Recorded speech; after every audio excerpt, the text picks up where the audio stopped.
Yo, what is going on, guys? It's C-Brev. Welcome to another MLB The Show 20 card review. In this one, I'm going over 95 overall postseason Christy Mathewson from the San Francisco Giants. This card is obtainable through Headliners packs right now, although he'll be rotating out with set 12. After that, you can get him from regular packs, or you can buy him off the marketplace. He's currently selling for around 20K, which should tell you a lot about what people think about this card for a 95 overall to be selling for 20K. When I saw this card on paper, I thought he was going to be hot garbage.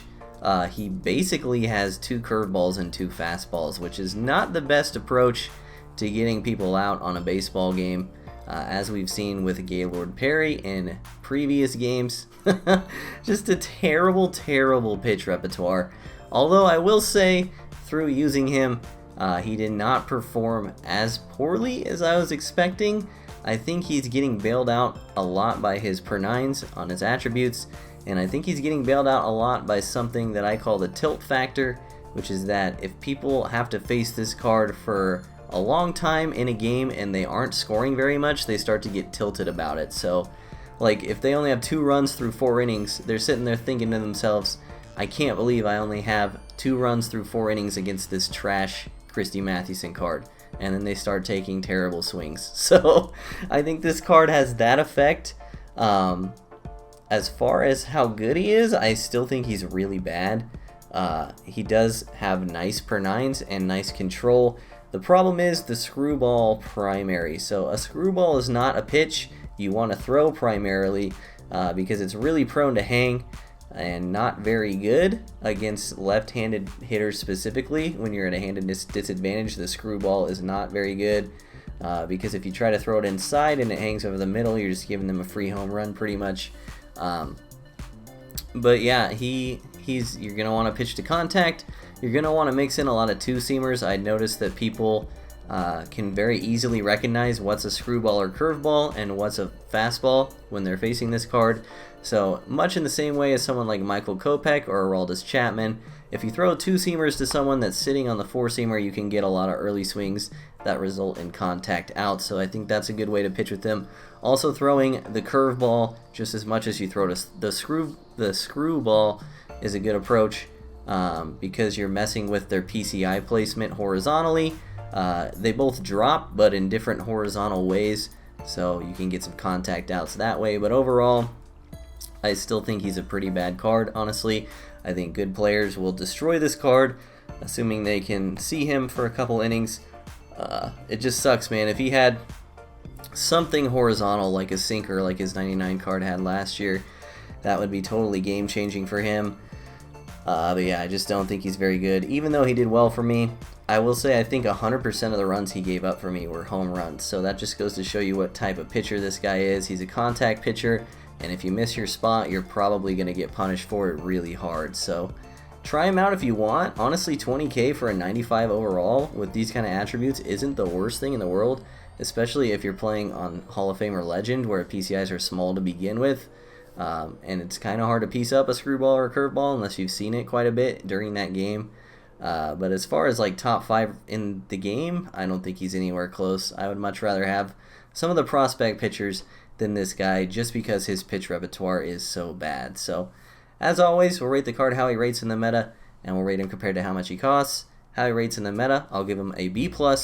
Pretty serviceable, but honestly not too fun to pitch with, and probably gets lit up by good players.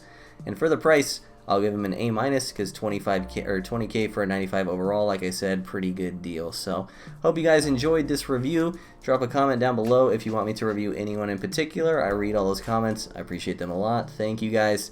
Enjoy these clips. I'll see you next time. Peace. Because if Carlson was 30K on the market, you'd probably buy him. But if Gore was 60K on the market, there's no fucking way anyone would buy that card. You guys see what I'm saying? Not to mention you can't sell it back afterwards, so it's even worse. Yeah, Mize is so good, Dev. I actually love Mize so much.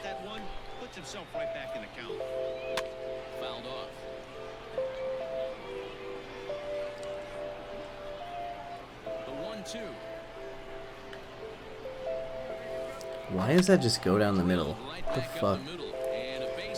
Gore is technically 50K, but he's not, because there aren't 10 prospects that are quick sell value. In fact, Gore might be more than 60K. Gore might be like 70K right now. Oh, tag him! What's up, Troy Johnson? Troy fucking Johnson, bro. What's happening, dude? Welcome back to the stream, friend.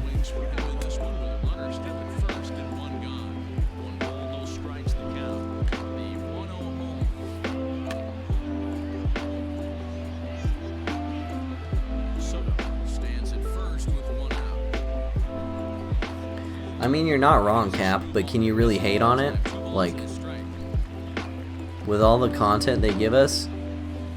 Oh, get foul, dude. Not Gallo, man. Get foul, bro! Let's go. At the end of the day, they're a business, right? Getting more cash out of us should be what they're trying to do. I don't know what he's looking for there, but I'll take it. I kind of want to walk Buxton here. Let's see what happens. Yeah, they are, Troy. It's really fun, honestly. There's not a whole lot of them that are looking at it like it's a burden, which I thought there'd be a lot more of that. So I'm liking it a lot. That's the worst bigs. It's like, oh, now you want a friendly. Now you send the friendly. Hanley?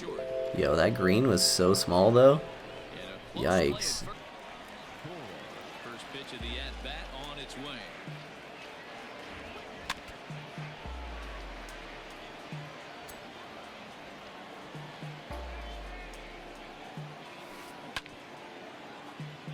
Yeah, you could tell he was ready for another fastball, but the pitcher went to breaking ball, and the hitter just fouls that one off. And the screwball got him swinging, one gone. At the plate, David Dahl. He'll get to take his first cuts here. And a good idea to hold off on that swing. It's ball one.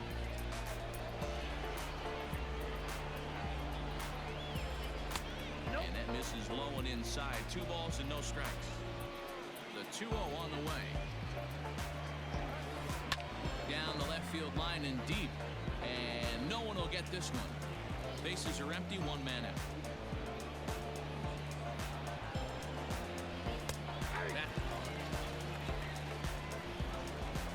The 2-2.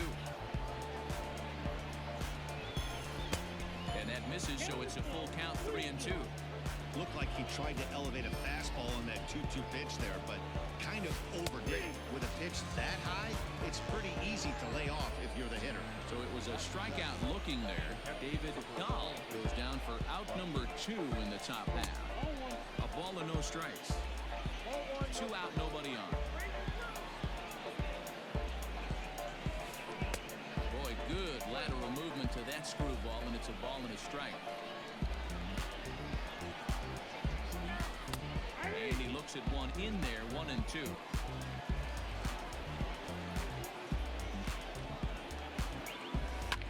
Fouled away. The 1-2. And here's a ball lifted back toward the stands in right, so we'll try it again at 1-2.